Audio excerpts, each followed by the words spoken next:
Chancellor Marianne Fox, and the entire UC San Diego community.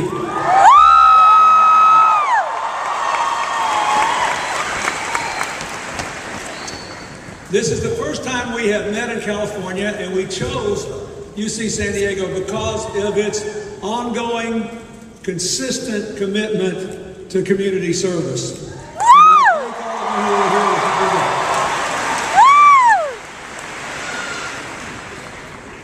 Washington Monthly magazine ranks universities in America based on how they contribute to the public good. Last year, they ranked UC San Diego #1 in the country.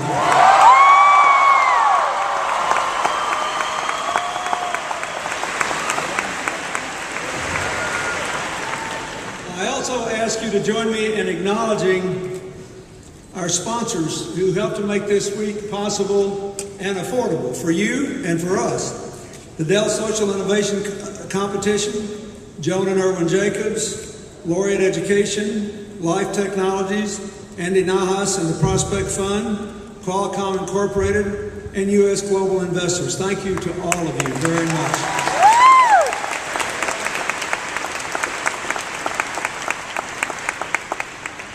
We opened this to the larger UC San Diego public, but the delegates here at CGIU include more than 1,000 students from all 50 states in our country, plus 90 other countries, all told from 349 institutions of higher education. You have made 950 commitments already to change your schools, your communities, and the lives of the people around the corner and across the world. And for that, I thank you. You know, young people have a greater ability to do public good as private citizens than ever before. Since its inception in 2008, CGIU commitments have helped about 150,000 people around the world. Thousands of children and adults have received access to education that wasn't there before, or job training. More than 80,000 improved access to health care and social services. Millions of dollars have been raised for scholarships, for humanitarian relief, for hospitals and other programs. I'm very glad that we've been able to help people turn their good ideas into positive actions. This September, we'll have the 7th meeting of the Clinton Global Initiative in New York, convening heads of states, CEOs, nonprofit directors, philanthropists, people from all over the world. The members of CGI have, over 7 years, made about 2,000 commitments, and we have documented improvements in the lives of 300 million people in 170 countries.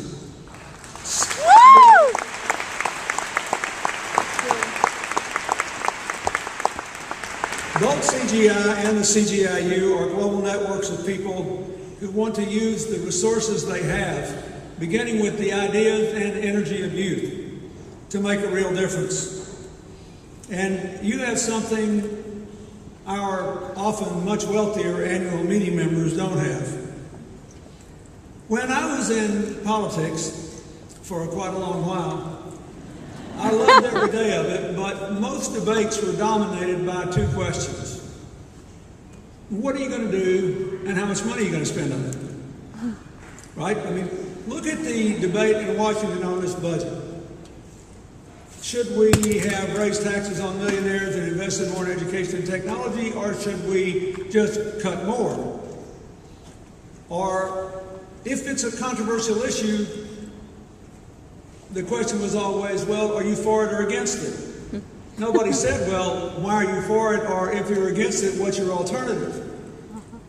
And I believe that in the 21st century, the most important question may well be, not are you for or against it, or what are you going to do and how much money you're going to spend on it, but whatever you propose to do and however much money you have or don't, how do you propose to do it to turn your good intentions into real changes in other people's lives so that your lives and the lives of the people with whom you share this planet for a brief period will be better together.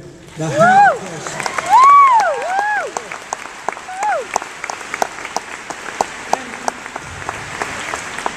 think college students basically are more prone to think about the how question. You, by and large, don't have $1 million to throw around on your commitments. No. You might start with $1,000 or $100 or even $10. $10. But you have talent and time. And you have to think about what it is you're going to do that will attract other supporters to your cause. How are you going to keep score? If it doesn't work quite as you imagined, is there some way to change course and still achieve what you set out to do? I'd like to give you a few examples of some of the commitments that CGIU members have made this year.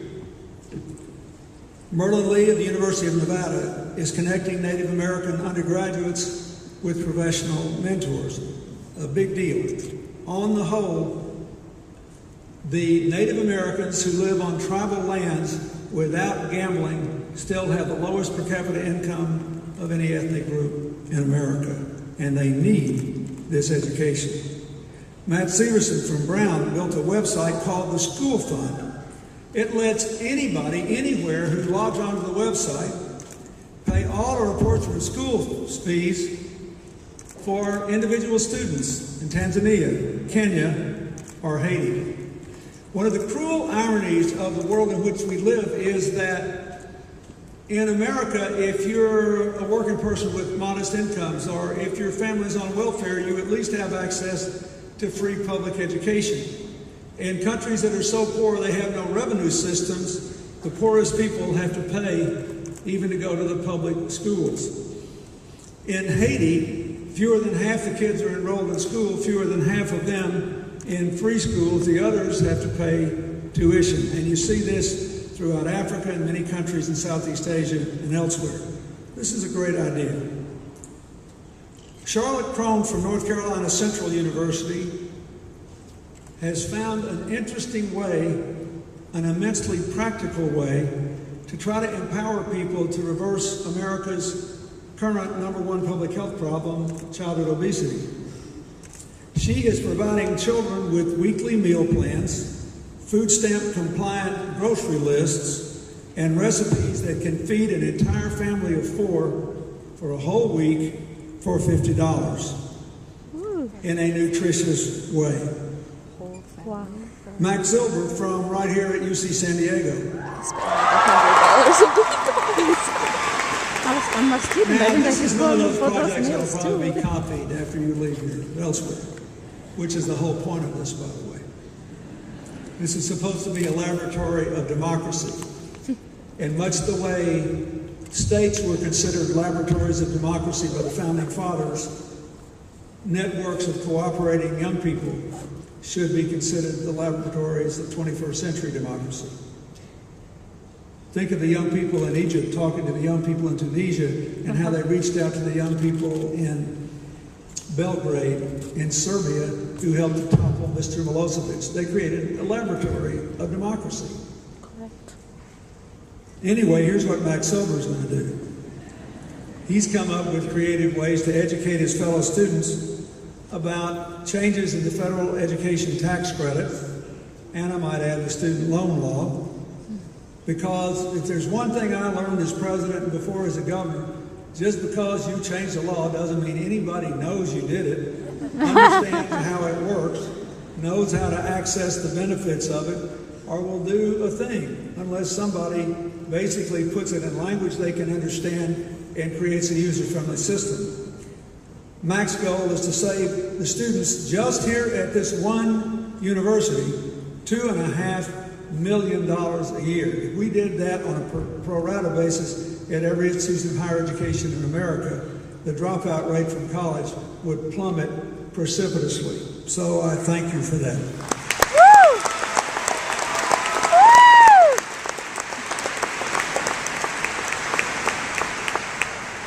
We're going to talk about some tough issues this week. Poverty along the U.S.-Mexican border and how it's been aggravated by violence in the conflicts between the Mexican government, the narco-traffickers, and, frankly, United States policy, which often results in American gun stores arming the drug gangs. The fight for LGBT rights, pollution in our oceans, climate change, the relationship of college affordability to the almost unbelievable falling from the perch of world leadership in the percentage of our young people with college degrees. From the end of World War II and the advent of the GI Bill, the United States consistently ranked first in the world in the percentage of our young people with four-year degrees. Even though we took in wave after wave after wave of immigrants, even though we saw dramatic changes in the family structure and especially in the last 30 years, increases in income inequality, all of which bore down on the performance of our schools, we knew we had hundreds of world-class colleges and universities, and we kept our #1 ranking.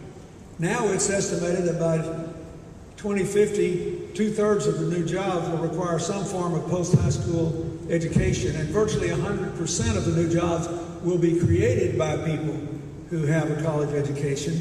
And yet, from the day I left office until the day before the financial meltdown, the United States fell from first in the world to 9th in the percentage of its adults with four-year degrees. And if you stop at young adults, ages 25 to 36, we fell to 12th. The interesting thing is, the hopeful thing, we still rank first in the world of the percentage of people who actually go on to college. There are all kinds of other problems too. We're not producing enough scientists and engineers and other things, but we've got to deal with this, and you've got to help us. Your application to come here shows that you believe you can make a difference, Yes. and you wish to do so. Yes. We're going to try to help you reaffirm that conviction and amplify the impact of your efforts. You'll probably get more out of talking to each other over the next 2 days than nearly anything else you do. But I hope you find these panels helpful as well. Before we start the first plenary and I introduce the first commitments, I want you to hear from two people. Paul Jacobs, our anchor sponsor, the chairman of Qualcomm, and first, the chancellor of UC San Diego, Marianne Fox. She became a chemist in the 1960s when there weren't very many women chemists in the United States or anywhere else. As a university professor and administrator, she has tried to help other young women who want to pursue careers in science. I first met Dr. Fox when she was a scientific advisor to Congress in 1993 after the first World Trade Center bombing.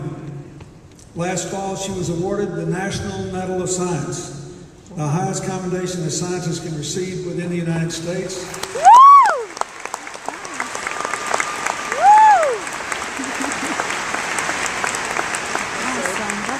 This is really important. She got it for her research into how to harness and deliver renewable energy, and for creating partnerships between university and industry that have led to the development of new jobs.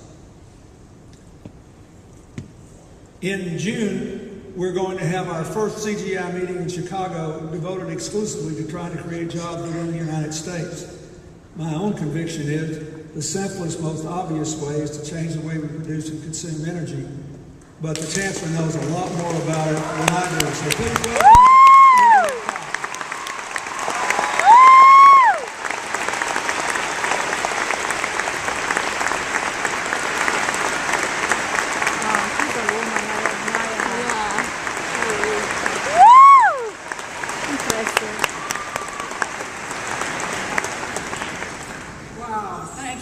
President Clinton. We are so pleased that the Clinton Global Initiative University has chosen to come here to UC San Diego.